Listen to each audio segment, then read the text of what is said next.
giving Brandon Beane a 2023 job performance here today on Talking Buffalo. And on that note, what is going on, everybody? How you doing? Welcome to another episode of Talking Buffalo, your weekday daily driver for Buffalo Sports Talk and more. I am your host, Patrick Moran. Thank you very much, as always, for locking in, whether you're checking us out on the audio side, Apple, Spotify, wherever you consume those podcasts from, or whether you're checking us out on the video side on YouTube, which if you are, please make sure to like, comment, subscribe. It really helps us continue to grow on the video side, which I have definitely noticed over the last couple of weeks. We are doing just that. Not going to be a very long episode today, and this is all about Brandon Beane and the performance that I think he did for the Buffalo Bills constructing this roster for 2023. You know, we've spent so much time, whether it's on this show or I'm sure a lot of other Bills content shows that you guys and girls have been consuming. We spend, almost ad nauseum talking about a lot of the players, Josh Allen and, Stephon Diggs and Vaughn Miller, Gabe Davis, so on and so forth. We talk about the players a lot. We talk about the head coach an awful lot, Sean McDermott, the good, the bad, the ugly of it all. But at least with my ears and my eyes, I haven't heard a lot about Brandon Beane. I sure as hell know I haven't talked about him enough on this show. So I kind of wanted to put this show aside here today to focus on Brandon Beane and kind of give him, like I said, a job performance constructing this roster over the past season.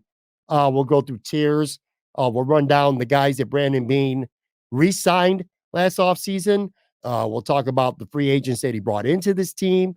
We'll talk about the draft over this past year, and we'll talk about an in-season trade that Brandon Beane made. Now, tomorrow's show, I'm going to have Anthony Marino on from Buffalo Rumblings, and we're going to spend some time talking about the Bills' pending free agents coming up right now this offseason, and we'll kind of go through all of them, give our takes, our thoughts, and kind of come up with a list of who we would like to see Brandon Beane re-sign for the Buffalo Bills. That'll be on tomorrow's show with Anthony. But today, like I said, this is all about Brandon Beane, and I don't want this to be long. I want to dive right into it. Which, by the way, yesterday's show, I had the Buffalo Sabres. I called them the worst organization in all of sports this generation. And I like to go through the feedback, and I'm kind of open to feedback, good, bad, indifferent. And somebody bitched about it on YouTube that I took 18 minutes to actually get into the topics, and that person wasn't happy. Now, that is a fair point.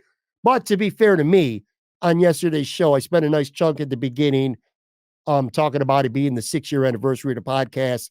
And I also spent some time talking about the show that we had on Monday with Greg Thompson, Bruce Nolan, and Joe Marino. Just a great show about podcasting. So I plugged that. Sue me, buddy. Sorry it took 18 minutes. Not going to take that today. In fact, we're going to dive in right now with Brandon Beane. And again, tiers here. We're talking your own free agents. We're talking free agents you brought in. Talking the draft. We're talking about a trade. What kind of job did Brandon Beane do building this Buffalo Bills roster for 2023?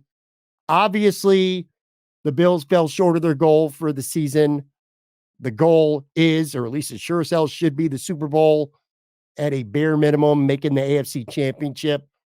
So if you look at it from that regards, the season was a flop, quite frankly. At least I do. I know a lot of people out there will disagree. But to me, losing in a divisional round with this roster and losing where they did for a third consecutive year, to me, that means the season was a disappointment or a flop, whatever adjective that you feel like using. Now, how much of that is on Brandon Beane? I guess that's the question. That's what we're examining today. And I'll give you a little bit of a spoiler right now, and then I'll kind of elaborate throughout here. Not much. Not much. Not to me. I thought Brandon Beane did a fantastic job, actually, this past offseason of constructing this Buffalo Bills roster. For me, you got to examine, why did the Bills fall short yet again?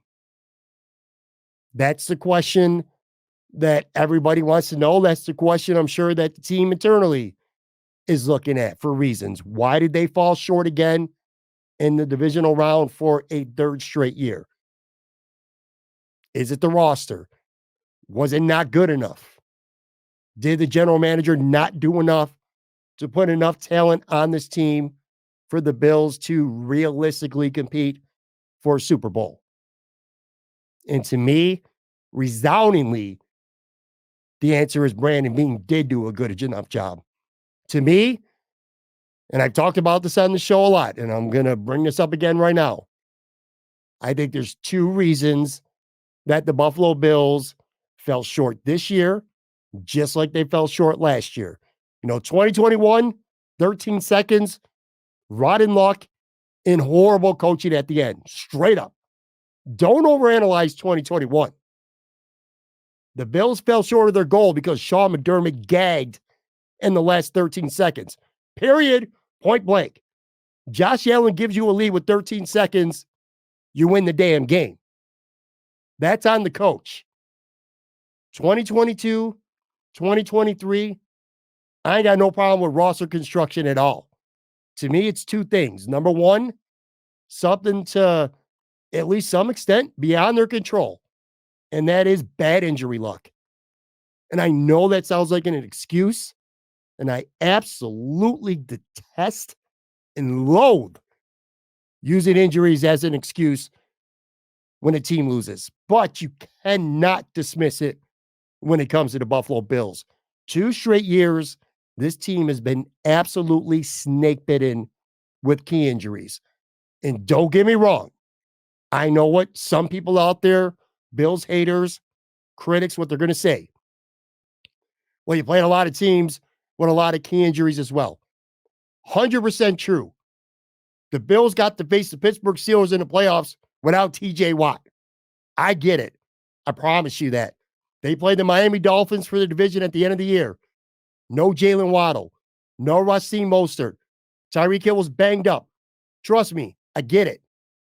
But I still feel 1 through 53, the Buffalo Bills roster was as good as anybody in the NFL.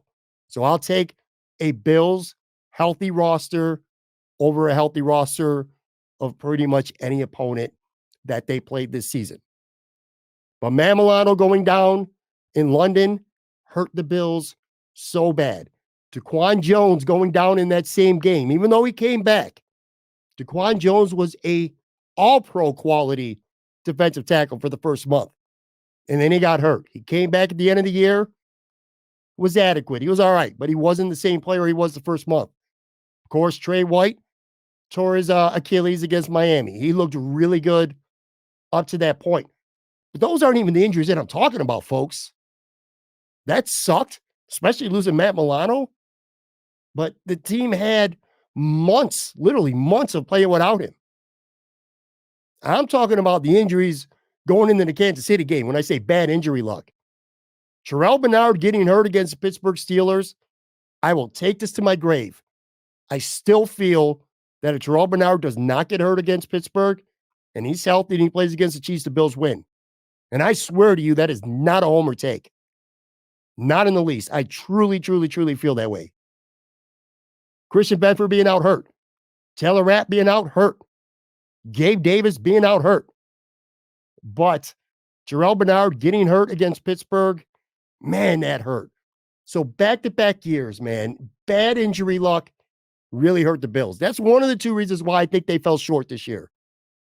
And then the other, and again, this is a topic I've talked about on this show, whether it's me solo, whether it's having other guests on the show. The Bills' star players don't play like stars in the playoffs. I'm not talking about Josh Allen. Josh Allen played more than good enough to win against Kansas City this year. 2 years ago in 2021, Josh Allen played about as good as a human being could play football, both against New England and Kansas City in 2021. Josh Allen sucked against the Bengals in 2022. But this year, Josh Allen, he wasn't perfect against the Chiefs, but he was very good, and he certainly played well enough to win. But I've said this, the difference between the Bills and the Chiefs in the playoffs has been not Mahomes and Josh Allen. They've both done their thing. Both quarterbacks have played good enough to win. It's those secondary stars, the next best players on your team. That's been the difference. Travis Kelce played amazing in the playoffs after not doing shit over the last 6-7 weeks of the regular season. Chris Jones did what Chris Jones does in the playoff. Ramp it up, step up, and make big plays in the biggest moments. He prevented Josh Allen from having a clear, being able to step up and hit Khalil Shakir for what would have been a go-ahead touchdown. Chris Jones stopped the San Francisco 49ers from scoring a touchdown in overtime because of a pass rush. Those guys step up and they play so big in the playoffs. The Bills, you don't see that. Stephon Diggs, and it wasn't even just the playoffs. Stephon Diggs faded down the stretch for lots of reasons. Offensive philosophy. Maybe he was playing through some shit. Who knows? But 3 straight years now, Stephon Diggs in elimination games has done nothing for the Buffalo Bills. That's just a fact. That's not even my opinion. That's a statistical fact. 63 yards receiving in the last 3 playoff losses combined for Stephon Diggs. So he disappears in elimination games. He just does. And he dropped that bomb in the fourth quarter. We saw that. We know. And then Ed Oliver, 2 straight years now, disappearing act in the playoffs in elimination games. He did it against the Bengals. He did it against the Chiefs. A guy who was complaining about not being in the Pro Bowl at the end of the season, which, by the way, he had a legitimate gripe. I thought Ed Oliver had a Pro Bowl season. But again, regular season stars not stepping up in the playoffs. That is the Bills' problem. Too many guys who play really good in the regular season slip off or they fade off in the playoffs. It's just the way it is, man. It's the way it's been. So that's the reason. And injury excuses. I do not blame Brandon Beane. Like, if we're slicing up a pie right now, assigning blame for why the Bills didn't get to a Super Bowl, I'm not even sure Brandon Beane gets a slice of that pie. And if he does, it is a very, very small slice. I want to start real quick here. We'll fly through. Own re-signings. And again, this is not this coming off season. We're talking about purely evaluating Brandon Beane, not even necessarily for what he's done since becoming Bills general manager. Kind of hit on that a little bit at the end. But I'm talking about just this past offseason and the performance he did and the decisions that he made. We'll start with their own re-signings.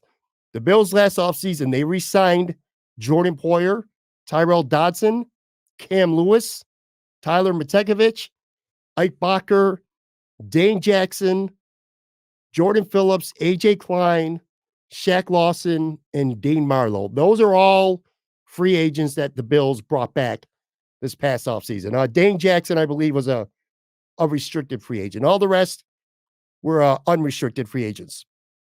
I'll start with a couple that are worth talking about here. I thought Jordan Poyer was a really good re-signing. Was Jordan Poyer the same player that he was from 2017 through 2021? No, definitely not. Father Time has caught up to him to some extent, just like it did to Micah Hyde. But Jordan Poyer, I think he only missed 1 game this past season. He was a good, I don't want to say addition, he was a good re-addition here, or re-signing for the Buffalo Bills. I thought he was pretty solid this year. I actually thought he played better in the back half of the season than he did early on. I remember early on, there were a couple times, I'm not going to lie, I remember that preseason game against Pittsburgh. Jalen Warren got out near the sideline and just Jordan Poyer looked cooked. Looked so slow. Took a bad angle. Saw that a little bit early on in the season that would make you question, is Jordan Poyer cooked? I think the answer was no. I thought he played pretty damn solid. And we talked about, a couple of minutes ago, talked about not enough stars playing like stars. You know, you're playing a team like the Chiefs. I don't care who you got on defense. You're going to give up yards and you're going to give up points. It's about 1 or 2 plays on defense that are game-changing plays that give your offense that extra possession, that extra chance to win a game. And as shitty as the Bills defense played in the playoffs against Kansas City, one of the very few guys to step up and do anything was Jordan Poyer. Knocked the ball out. I can't remember the receiver's name anymore. It doesn't really matter. But knocked the ball out at like the half-yard line. Ball goes out of bounds, touchback. Buffalo gets that extra possession. That was Jordan Poyer stepping up in a big situation. Uh, so I thought that was a really good re-signing. Tyrell Dodson, the Bills re-signed last year. I didn't give a shit. Did not give a shit. And then they go to camp and he's in a battle for the starting job, which I found laughable. And then he ends up, Matt Milano goes down, he becomes a starter. Tyrell Dodson ended up being a really good re-signing by Brandon Beane. Third-ranked linebacker for the season, his grade from PFF, which is just laughable and ridiculous. Tyrell Dodson is not one of the three best linebackers in the NFL. I don't give a shit what their grades say. But my point is, Tyrell Dodson was a solid re-signing. He had a good year, and now he's set up to get himself a nice little payday this offseason. Cam Lewis, very useful. In fact, I think he's going to be, and I don't want to get ahead of ourselves here because this, again, is about 2023, not 2024. But I think Cam Lewis might be a priority re-signing for the Bills this time around. He was good. Dane Jackson ended up playing a lot down the stretch because of injuries. Jordan Phillips, Shaq Lawson, they were all right. D. Marlowe didn't make the team. Ike Bacher, ditto. Tyler Matekovich, I'm sick of talking about goddamn special team players. I really, truly am. But anyway, from their crop, they re-signed some good players. They let three guys specifically walk in free agency. Of course, the big name was Tremaine Edmonds. Brandon Beane did not want to pay him. 100% the right move. That low-key might be Brandon Beane's best move of the offseason, refusing to overpay for Tremaine Edmonds, which, by the way, it would have been easy to do that, to overpay. A, you drafted him. B, you moved up to draft him. So you draft the guy in the first round, you move up to get him, you develop him. And in his last year, I felt like he really became that player that the organization wanted him to be. But then Chicago just came with a crazy offer, and Brandon Beane refused to pay that. I thought that was a brilliant move to let Tremaine Edmonds walk. Did not love Terrell Bernard starting at the time. That's for damn sure, but obviously that worked out. So that was a good move. Devin Singletary left. He went to Houston. Good for him. He had a pretty good year with Houston, but he just didn't really fit into what the Bills were doing. They wanted James Cook to get a bigger role. Don't think that would have happened if Singletary's back. And then Case Keenum. I mean, who gives a shit about Case Keenum, right? Just like who gives a shit about Kyle Allen. I mean, it is what it is. But anyway, just their own re-signings. I thought that Brandon Beane did a real good job with that. I'm going to take a real quick break, come back, and then we're going to head on the free agents that the Bills brought in. And I'm going to kind of use baseball terms to evaluate that. Be right back.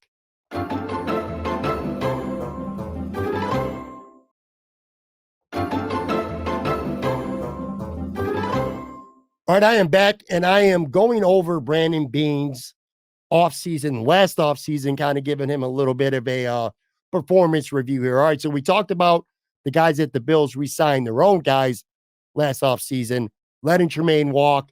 Thought that was really smart, and I think the Bills were very effective to bring back Jordan Poyer and a couple others. All right, so the Bills were busy in terms of free agency last offseason. No big ticket guy like, say, Von Miller 2 years ago, but plenty of guys. And I'm going to kind of use, like I said, I teased it before the break, kind of a baseball analogy. I got like 5 tiers here. We got tier 1 will be like the pop out guys. The guys who call it a strikeout, a pop out, a fall out, a ground out, whatever it may be. Somebody who just didn't work out. Then I got free agents who were singles. Got one guy a double. 2 guys Brandon Beane hit triples with. And then I got one guy that he hit a home run with. I'm sure you get that concept. Let's fly through the outs. Poona Ford, he was the guy they signed actually in the summer after the draft. Remember a lot of people being excited about him. I was a little bit giddy myself about Poona Ford coming to Buffalo. I thought that was going to be a huge steal. For whatever reason, it just never materialized. Poona Ford didn't do anything for the Bills this year. In fact, I would say the highlight of Poona Ford's season actually was a block that he had on the punter in the Miami game when Deontay Hardy scored that huge touchdown on the punt return to swing the momentum of that game. But besides that, not much from Poona Ford. So he's an out.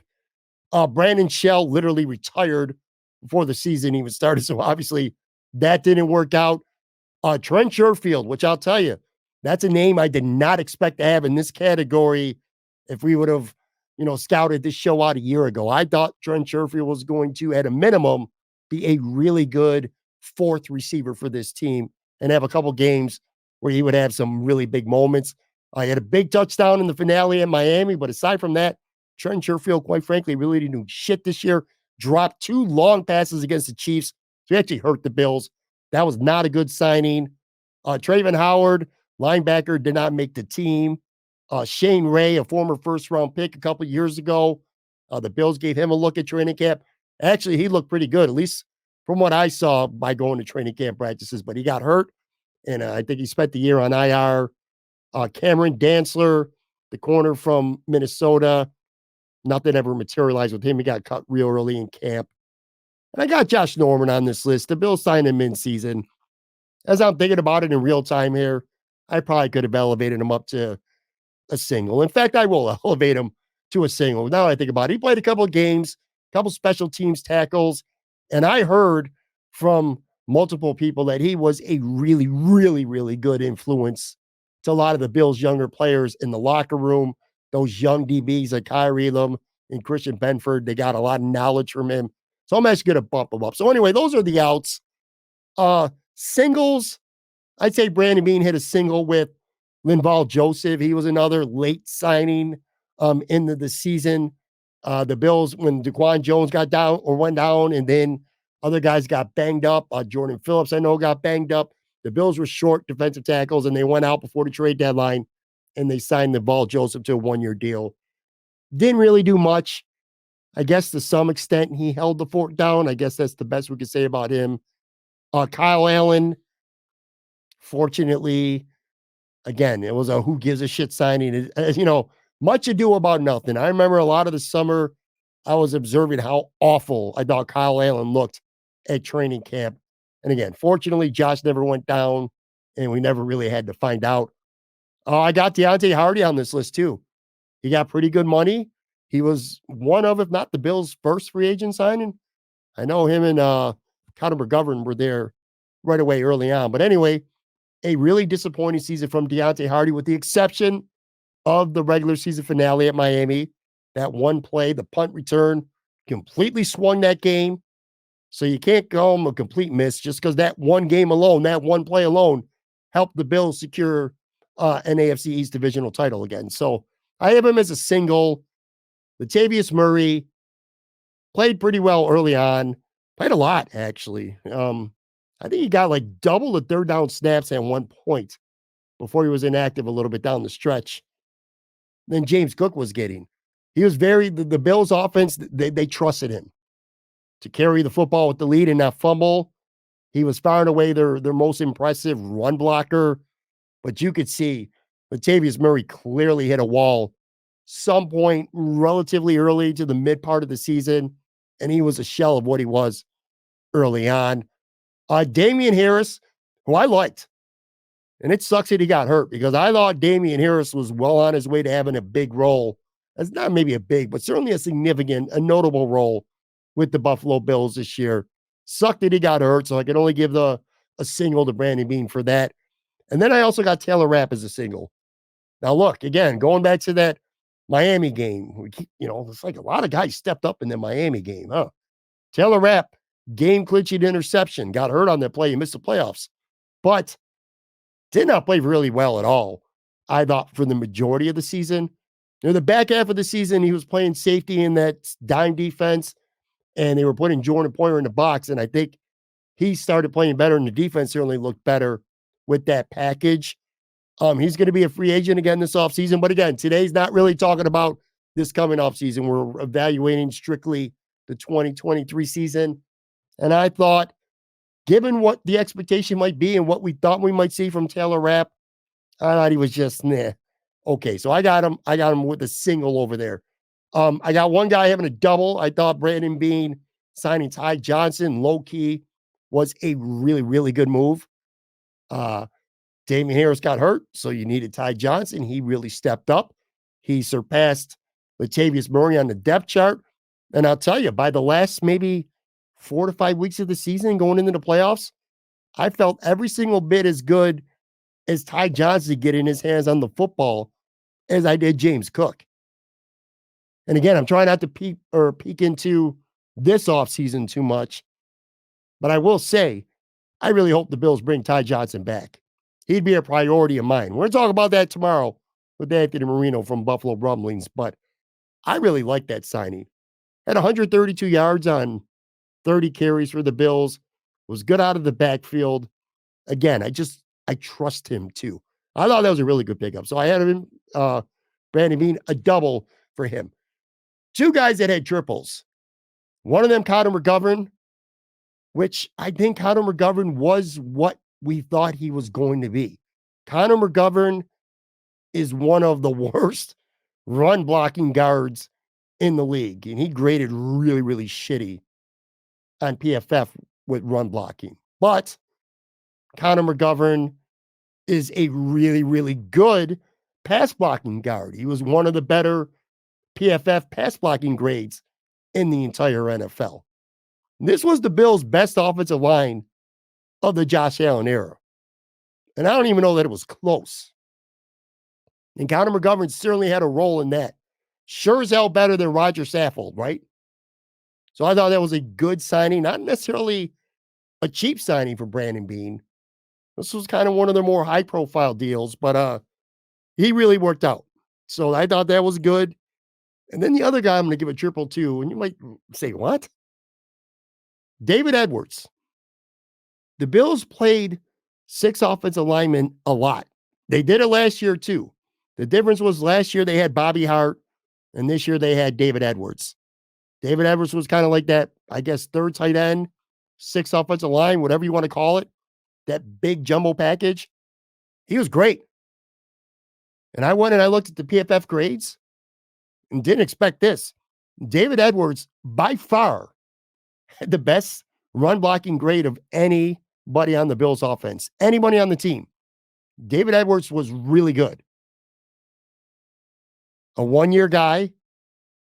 Again, you had him there for a role. Didn't end up having to play because Connor McGovern stayed healthy. And so did the rookie, who we'll get to in a second. So David Edwards didn't really play much guard. But he played that 6 offensive lineman role that the Bills like to use a lot, and he was really, really good. And then the 1 home run, Leonard Floyd. And this was a guy, again, they didn't sign him in March or April. They didn't even sign him before the draft. They went out after the draft and got him. A 1-year deal. I think, what, 6.5, 7 million, something like that. And he led the team in sacks. 10.5 sacks for Leonard Floyd this year. Leonard Floyd filled the role that we hoped Von Miller would be able to do. Von trying to come back from an injury, really didn't have anything at all.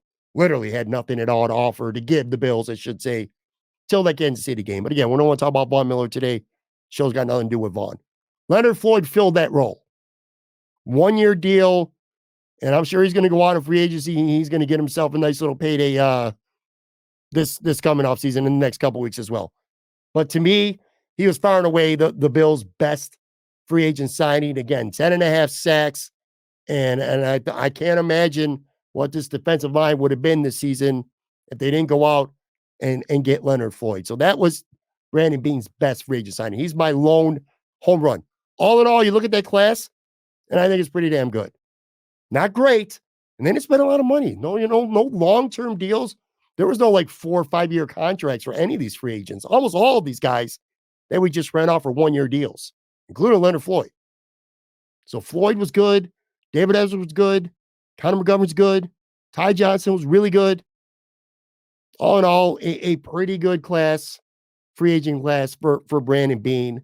Again, all things considered, because this was more about depth and filling out the roster than it was finding star players, so to speak. Moving on to the draft here real quick. The first 2 picks, I mean, what more can you say? Dalton Kincaid in the first round, a shocker. You know, everybody who did or looked at, whether you did your own mock draft, whether you looked at it and watched other people do mock drafts, it was receiver, receiver, receiver, receiver. Well, the Bills took a pass catcher, but it was a tight end. Dalton Kincaid, a lot of shock on draft night. And what a great pick he turned out to be. 70-something catches as a rookie. Looks like he's going to be a star for years to come. He's probably already, not probably, he already is the second best pass catcher on this roster right now. So that turned out to be a great pick, a slam dunk already after just 1 year for Brandon Beane. Second round, Osiris Torrance. You draft the guard in round 2. He's your starter from day 1. He started every game. I think he's the only player on the offense that actually played every single snap for the season. Now, he had typical rookie wall issues at times. I thought he looked good in some games. At other games, looked pretty shitty, little bit overmatched from time to time. That's to be expected for a rookie. He's got a nice little ceiling. I don't know if he's ever going to be an all-pro. I don't know if he's going to be a Pro Bowler even. But Osiris Torrance looks like a mainstay starter. So with your first 2 picks right there, you got yourself a budding star at tight end and somebody will call a solid starter at offensive guard, which Sean McDermott don't like playing rookies too much. But yet I just ran off the first 2 picks who became important starters for the Buffalo Bills. So that alone right there, to me, makes for a pretty successful draft. Dorian Williams, a 3rd-round pick. I want to be careful. I don't want to criticize him too much because I want to learn my lessons that I didn't learn with Terrell Bernard the year before. It's really frustrating to see Dorian Williams picked in the 3rd round as a linebacker who played inside linebacker a lot in college, but the Bills decided early on he was going to exclusively learn the outside linebacker position, and that sucks because as the things played out in the playoffs, they had freaking A.J. Klein out there in the Kansas City game at middle linebacker at Mike, and Travis Kelce just cooked him. And it really sucks and it's frustrating that Dorian Williams, that leash, it seems Sean McDermott had such a short leash with Dorian Williams that it would be frustrating because he's just, you could see the athleticism, but I don't know what it is that's not there. I don't know if it's the intelligence, being a linebacker as a rookie, just mistake prone. I don't know what it is, awareness, but you could just tell that Sean McDermott was not ready to trust him. But I don't want to put the pick on blast because I thought Terrell Bernard was a shitty pick after his rookie year. Another 3rd-round linebacker. So we'll hold judgment. I do think that Terrell Dodson might get a good contract somewhere else and leaves, which could leave Dorian Williams as your backup linebacker to both Terrell Bernard and Matt Milano. I don't know how I feel about Dorian, though, right now, because part of me is like a rookie like Terrell Bernard, just he needed experience, reps, and opportunity, or somebody like Kyrie Elam, who just Sean McDermott just never seems to trust. Is Dorian Williams headed down that path? We'll see. Anyway, after that, Justin Shorter in the 5th round. Nothing materialized with him. Still on the roster. Got hurt, spent the season on IR. With Sherfield, Hardy, some of these guys possibly leaving, Shorter's got a good chance to make this roster and contribute next year. And then a pair of 7th rounders who didn't stick. Nick Broker, guard, he got caught by the Bills. He caught on with the Houston Texans. And then a corner in the 7th round. Alex Austin caught on with the New England Patriots. Trades. It was one trade that the Bills made during the season. Right before the trade deadline, actually. Trey White going down. Bills knowing they needed a corner before the deadline, and Brandon Beane delivered. Called up the Green Bay Packers, sent a 3rd-round pick for a 5th-rounder and Rasul Douglas. That was a great trade. I mean, that was an A-plus trade. That helped the Bills roster out immensely. You can make an incredibly reasonable argument that Rasul Douglas, as a Buffalo Bill, once he got acclimated, after the first week or two, Rasul Douglas was every bit as good as Trey White was in the first month of the season before Trey got hurt. Not to mention, Rasul Douglas has great term. He's back next year for just $9 million. And that's if the Bills don't decide to extend Rasul, which very well could happen. But anyway, that to me, that was a slam dunk, a home run, an A-plus, whatever the hell you want to quantify it as. That was a great move by Brandon Beane, one of his best of the season. And again, going back to the bad luck with the injuries, Rasul Douglas got hurt, didn't play against Pittsburgh in the playoffs, and was really banged up against the Chiefs, and it showed. He just couldn't run. And you saw it. And that really sucked. But anyway, it doesn't take away from the fact that Brandon Beane made a great trade.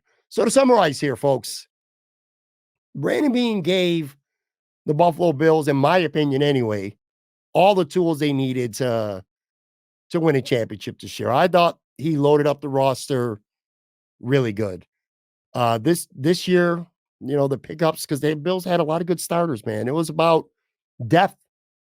And I thought he filled out the roster with depth really good. I thought overall, this Buffalo Bills roster, even though the record wasn't as good as 2022, I thought on paper and looking at the depth chart, I think this roster was actually better this year, or this year being 2023, than it was in 2022. Again, injuries killed them.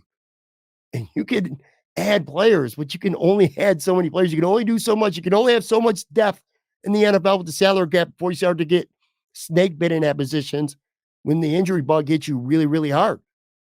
So that's a big, big factor.